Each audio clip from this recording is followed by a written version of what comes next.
بڑی تو ماشاءاللہ پہلے سے ہی ہے، پر وہ ہمیں بتاتے ہیں کہ دیکھو یہ الحمدللہ تمہیں ایسا بننا اور ایسا رہنا اور اپنے معاشرے سے برائیوں کو مٹانا، بھلائیوں کو پھیلانا. ان کی محفل میں آنے والوں کو اللہ ایمان کی دولت دیتا ہے، یہ بات ذہن میں رکھنا. انگریزوں کا زمانہ تھا، دلی کے اندر مسلمان غوث اعظم کی 11ویں منا رہے تھے، لنگر کا کھانا سب کو کھلا رہے تھے، بریانی پکائی تھی مسلمانوں نے.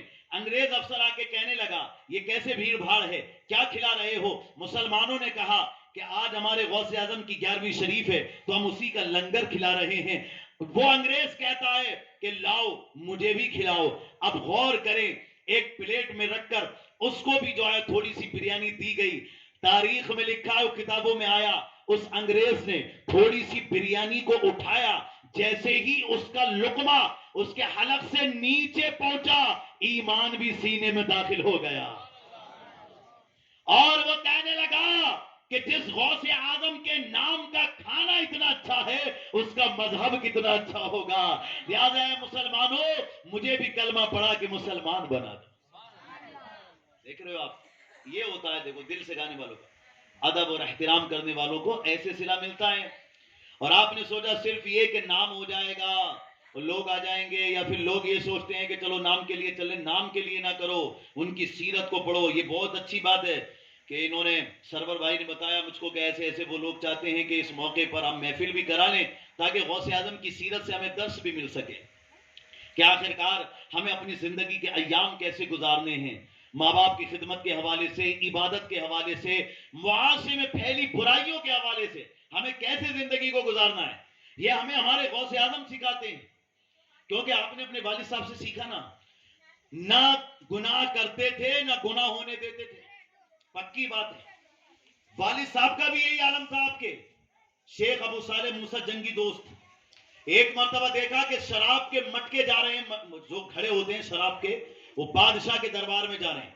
تو ہمارے غوث اعظم کے والد صاحب پہنچ گئے وہیں پر، سپاہیوں کو روک لیا. کدھر لے کے جا رہے ہو، کدھر لے کے جا رہے ہو، روکو انہیں. انہوں نے کہا کہ یہ بادشاہ کے دربار میں جانے والے ہیں، آپ انہیں مت روکیے ورنہ آپ کو بادشاہ تکلیف دے گا.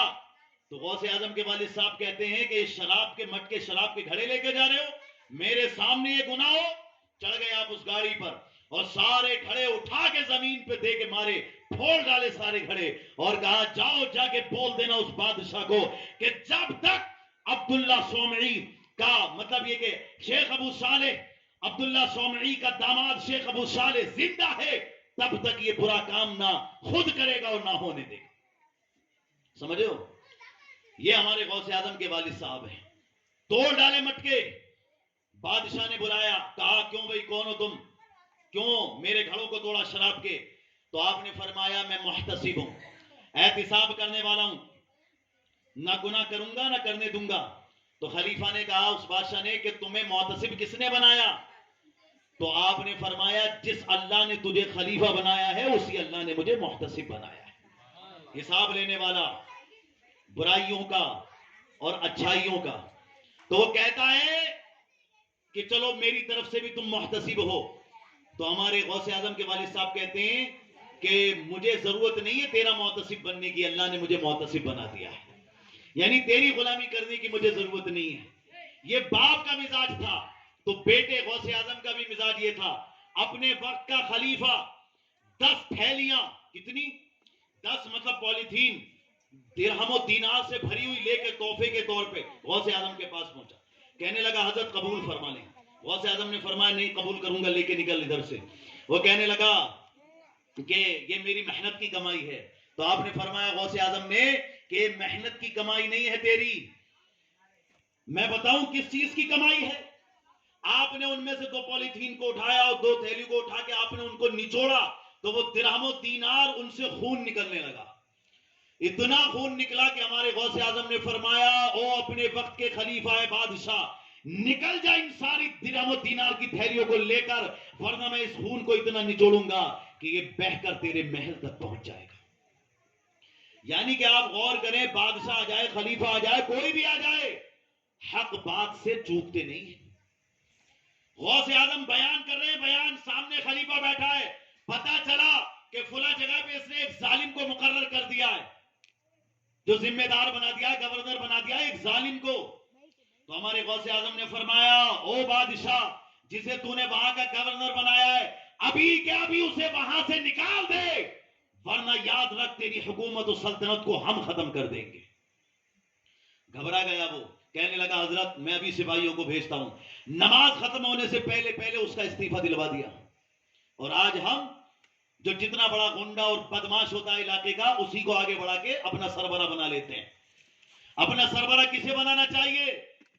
اپنا سربراہ اسے بنانا چاہیے جو نبی کے دین کا عالم ہے, قرآن و حدیث کا عالم ہے.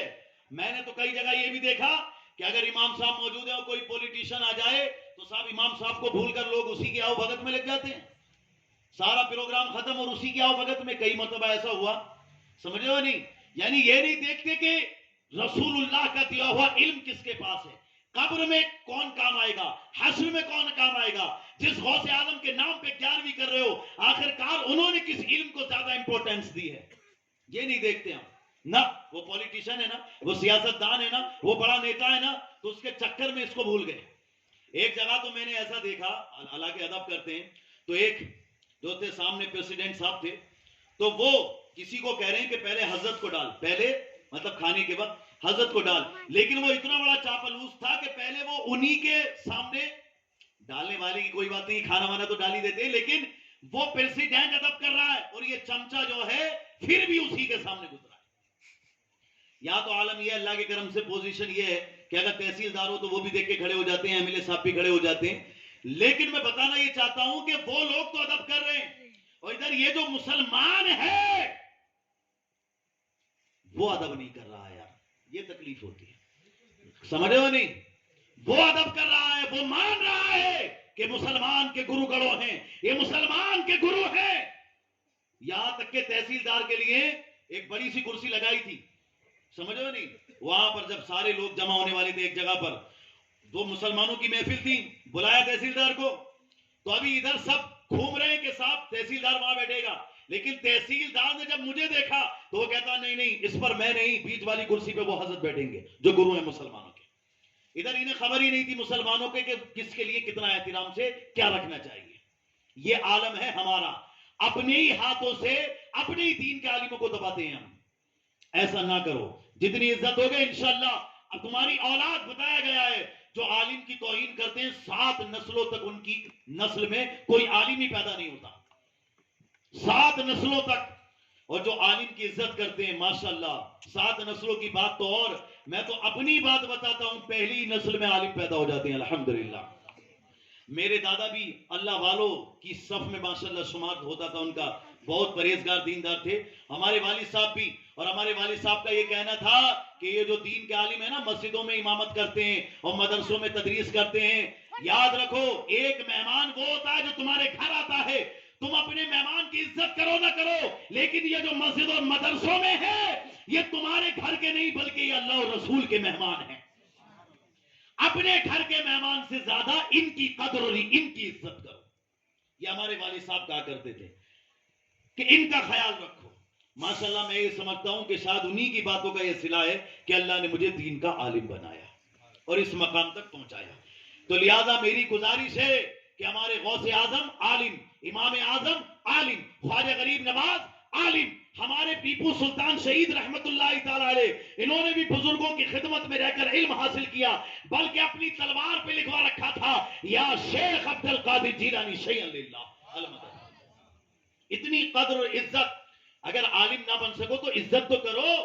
ہمارے نبی نے فرمایا ہے 4 میں سے ایک بن جاؤ, یا تو عالم دین بن جاؤ, اگر عالم دین نہ بن سکے تو فرمایا طالب علم بن جاؤ, اور اگر طالب علم نہ بن سکے تو فرمایا عالم دین کی باتیں سننے والے بن جاؤ. 3 باتیں ہو گئی, عالم بنو, طالب علم بنو, یا پھر عالم دین کی باتیں سنو.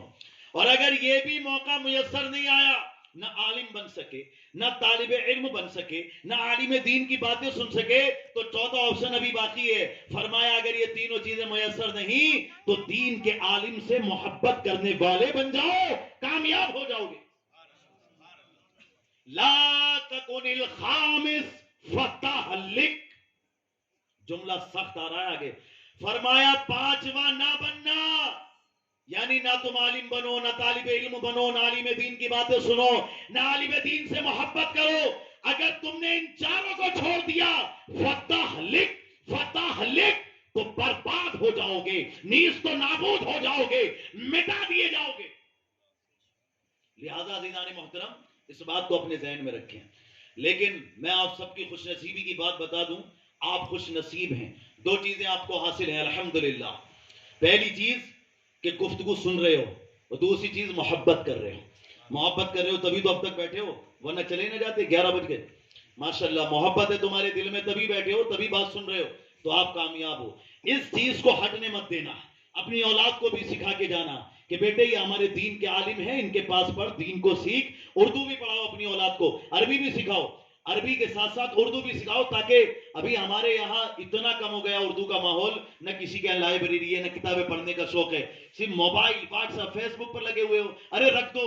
مجھے 5-6 دن ہو جاتے ہیں واٹس ایپ چلائے ہوئے. کبھی کبھی جب زیادہ کالز آنے لگتی ہیں تب دیکھ لیتا ہوں کہ چلو تھوڑا بہت ٹائم اسے بھی دے دو. 5 منٹ سے زیادہ نہیں دیکھ پاتا. ابھی بھی سینکڑوں میسج پڑے ہوئے ہیں. کیا ہے ہمارا مقصد ہی نہیں ہے نا ان چیزوں کو اتنا زیادہ امپورٹنس دینا جتنا ہم نے اپنے دماغ پہ چلا لیا. جب سارا دماغ فیس بک واٹس ایپ لے جائیں گے تو پھر قرآن کب یاد کرو گے، دین کو کب سمجھو گے، اپنے عالموں کے پاس کب بیٹھو گے. اس لیے عزیزان محترم یاد رکھو کہ عالموں کے پاس بیٹھو گے تو تمہیں کچھ اچھا سیکھنے کو ملے گا. وہ تمہیں غوث اعظم کی بات بتائیں گے، خواجہ غریب نواز کی کرامات بتائیں گے، اپنے بزرگوں کے بارے میں بتائیں گے. اور سنو، جب ان کی بات سنو گے تو انشاءاللہ تمہیں ان کی صحبت کا فیض بھی ملے گا، کرم ہوگا ان کا، تمہاری پریشانیاں دور ہو جائیں گی، تمہارے دل کو سکون ملے گا، گھروں کے جھگڑے ختم ہو جائیں گے. اس لیے ہمیں یہ چاہیے کہ ہم ایسی محفلوں کو رواج دیں، بیاہ شادی کے موقع پر بھی کریں، گھر گھر میں محفل کریں. ہمارے یہاں ہے یہ ماحول کہ کرتے ہیں گھر گھر محفل، شادی ہو تو محفل کرتے ہیں، 10واں 20واں 40واں ہو تو محفل کرتے ہیں. وہ کہتے ہیں نیاز و فاتحہ تو ہوگی، ساتھ ساتھ عالم صاحب کو بلاؤ، مولانا صاحب کو بلاؤ تاکہ دین کی بات بتائیں. اس لیے آپ لوگ اپنے گھروں میں یہ اہتمام کریں، خود سیکھیں، دین کو پڑھیں. ماؤں بہنوں سے بھی گزارش ہے کہ وہ بھی گھر میں قرآن کی تلاوت کیا کریں.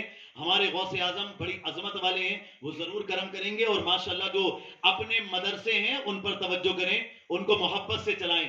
آپ کے دل میں نفرت ہے، آپس میں بغض ہے، حسد ہے، وہ سب ایک طرف کو رکھ دیں. وہ کہو یار وہ گھر تک ختم کر بھائی، اب ہم مسجد مدرسے میں آ گئے تو ہم ایک ہو کے دین کا کام کریں گے. کوئی تمہارا دشمن بھی ہے نا، دشمن، اور وہ بھی مدرسے میں آ گیا تو اسے بھی گلے سے لگاؤ کہ جب دشمنی مدرسے سے باہر ہے، یہاں تو ہم دوست بن کے رہے نا. لیکن مجھے حیرانی ہوتی ہے جب لوگ مسجد اور مدرسے میں بھی اپنی ذاتی دشمنی کو لے آتے ہیں، دین کا کام وہیں پہ ختم. ایسا مت کرو. اگر دشمن بھی دین کا کام کر رہا ہے تو اس کا ساتھ دو، اور سگا بھائی بھی دین کی مخالفت کر رہا ہے تو اسے چھوڑ دو. نہیں، جو دین کا وفادار ہے وہی سچا ایماندار ہے، وہی سچا مسلمان ہے. چاہے بھلے ہی وہ ہمارا دشمنی کیوں نہ ہو دنیاوی طور پر، اسے سینے سے لگاؤ.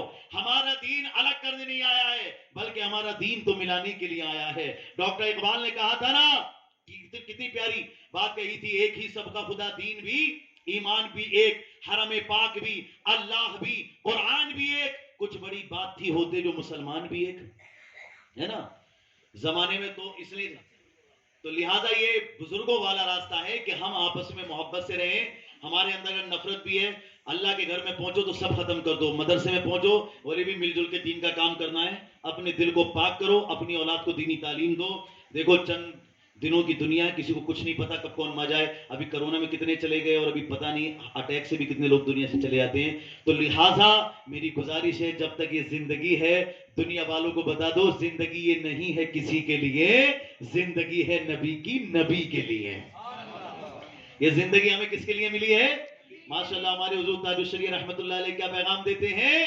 نہ سمجھ مرتے ہیں زندگی کے لیے، ارے جینا مرنا ہے سب کچھ نبی کے لیے. مسجد اللہ کا گھر ہے اور مدرسہ رسول اللہ کا گھر ہے. ہمیں مسجد کو بھی آباد کرنا ہے اور ہمیں مدرسوں کو بھی آباد کرنا ہے نا. اپنے اندر دینی جذبات پیدا کرنے ہیں، اپنی اولاد کو عالم بنانا ہے. بنائیں گے انشاءاللہ، بنانے کی کوشش کرو. اب تو لوگوں نے فکر ہی چھوڑ دی ہے. میرے بھائیوں بناؤ تاکہ تمہارے بعد مرنے کے قبر میں بھی یہ کام آئے، تمہاری نماز جنازہ بھی پڑھائے. اور ماشاءاللہ یہ مت سوچنا کہ یار کھائے گا کیسے. ارے اللہ جب کافروں کو کھلاتا ہے، سکھوں عیسائیوں یہودیوں ہندوؤں کو کھلاتا ہے تو وہ مسلمانوں کو بھی بھوکا نہیں سلاتا ہے، وہ دین کے عالموں کو بھی بھوکا نہیں سلاتا ہے. جو تمہارے نصیب میں ہے تمہیں اللہ ضرور عطا فرمائے گا. اس لیے دین سے پیچھے نہ ہٹیں. اپنے دین کو خوش دلی کے ساتھ آگے بڑھائیں. مولا تبارک و تعالیٰ کی بارگاہ میں دعا ہے اللہ عمل کی توفیق عطا فرمائے. اور ماشاء